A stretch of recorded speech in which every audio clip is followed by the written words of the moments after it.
be at one of the most beautiful camp spots that we've ever stayed at. Look at the mosquitoes in here. Getting all the mosquitoes.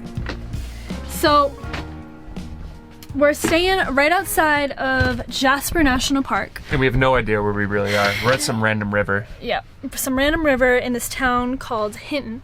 Population like 9,000. Kaylee's been looking up the population from each place that we go to now. Because she's always like, this is population 100. I'm like, there's definitely a Walmart here. There's definitely a grocery store here. That's all that matters. But we have something that we're super excited about. Very special announcement. That we're really excited PSA. to tell you about. You want to tell them? Yeah. Tell them. So, for those of you who may know, we had a Patreon series, documentary series that we called Across the Pond. And it was all about our travels from California to Boston, over to Europe, and then back. And now we're starting a brand new one called... What's it called? Chasing the Midnight Sun. And it's going to be all about our travels from here all the way up to Alaska and then back. So episode 1 started 7 days ago, and it just went live on Patreon yesterday. Yeah. But that's not the exciting part. The exciting part about this whole thing is Kaylee and I are making all of our own music. All of the music for Chasing the Midnight Sun. Yes. And if you guys have been following along with our videos, you know we love making music for our vlogs, but we have issues when we do it. Right. And it's honestly because the YouTube algorithm is super smart. And it knows, it can pick up probably like 75% of the time when our videos have covers in them.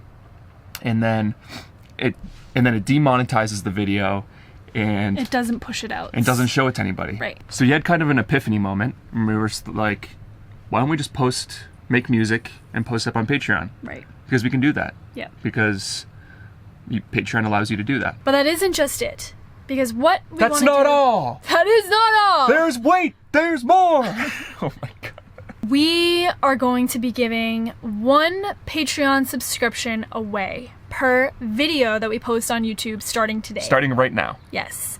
So what you have to do to basically have an opportunity to win is you need to subscribe to our channel, and then you need to comment below, but it can't just be any ordinary comment. I need you guys to think a little bit. Use your creative juices. We're trying to get those creative juices flowing. That's right. And we're going to pick the best comment within the first hour this video is posted. And this is going to be continuous. So every video that we post from now on YouTube, you'll have a chance. For like the next 8 or 9 weeks. Right. You'll have a chance to win a subscription to our Patreon completely free by just subscribing, posting a really cool creative comment that we will choose within the first hour. And that's it. That's about it. So we want to share episode 1 of Chasing the Midnight Sun with you right now. And we know this is going to be flagged and demonetized, and they're probably not going to show it to a lot of people. Right. But we want to at least share it with the people that are dedicated to our channel and that are actually looking for our videos. Right. So we're going to roll right into it right now. We hope you enjoy. And we hope you guys love it.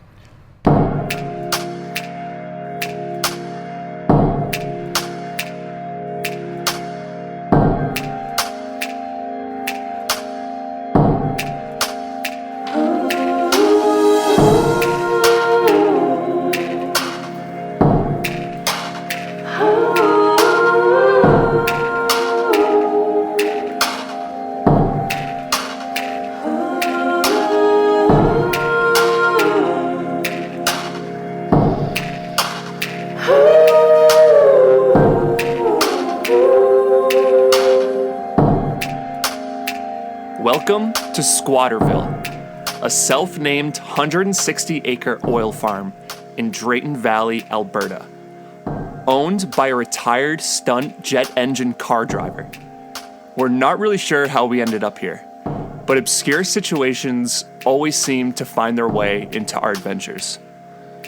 We've been staying here for the past 5 days, waiting for our friend Jeremy to arrive with his family.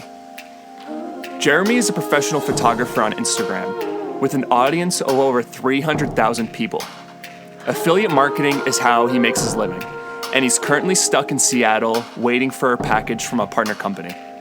For now, we're waiting here with this guy, This is Dean, one of our schoolie friends coming along on this Alaskan adventure with us. He's an experienced HVAC technician and left his job last year to travel full-time. He's a great guy and is dedicated to making each place he travels a little bit better by picking up trash along his way. Dean is incredibly handy, and having him with us is definitely going to make us feel more comfortable in case we face any troubles along the barren roads ahead. Dean has been in Squatterville for a couple weeks now, helping out this guy. This is Jax, one of the original bus lifers from Santa Monica, California. He's a friend of ours that we met in Arizona a few months back, and was one of our inspirations for buying a bus to live in. He sold his original bus conversion a few months ago, and is up here converting a new bus. Not only is it much bigger than his last home, but it's a diesel, which allows him to alter the engine to run completely off vegetable oil. He has big dreams for his new home, and has brought in some help to pull it off. This is Badge, a veteran mechanic with decades of experience working on diesel, gas, and even jet engines. He's incredibly knowledgeable and is helping Jax with all things mechanical. We were able to have Badge give our bus a full inspection, which is a huge help for us. And he checked the engine, the transmission, and a bunch of other stuff that I have no idea about. We're feeling really confident after Badge told us that our bus is looking good and he's not expecting many problems for our trip ahead. To help with the actual conversion of the bus, Jax flew in one of the most knowledgeable people he knew. This is Mike, a fellow bus owner with one of the most beautiful bus conversions ever built. In fact, it's so beautiful, Mike is hired to drive all around the country from one tiny house festival to another, giving talks and showing off his bus. Unfortunately, he left his bus in New Jersey, so we couldn't get a first-hand look at it, but the photos that we've seen are absolutely incredible. Meeting Mike has been really valuable to us because he made the drive to Alaska last year, and he's been giving us a ton of information. We started to realize that there's so much to know. What the road conditions are like, where the gas stations are, where we should stock up on food, which roads are passable and which are not, and the list goes on. And Mike has tried to give us as much information as possible, but we know there's just so much he can't prepare us for. Each adventure is different, and the places he visited, the people he met, and the hardships he had, like breaking down his bus in the middle of nowhere, is going to be completely different than our experience.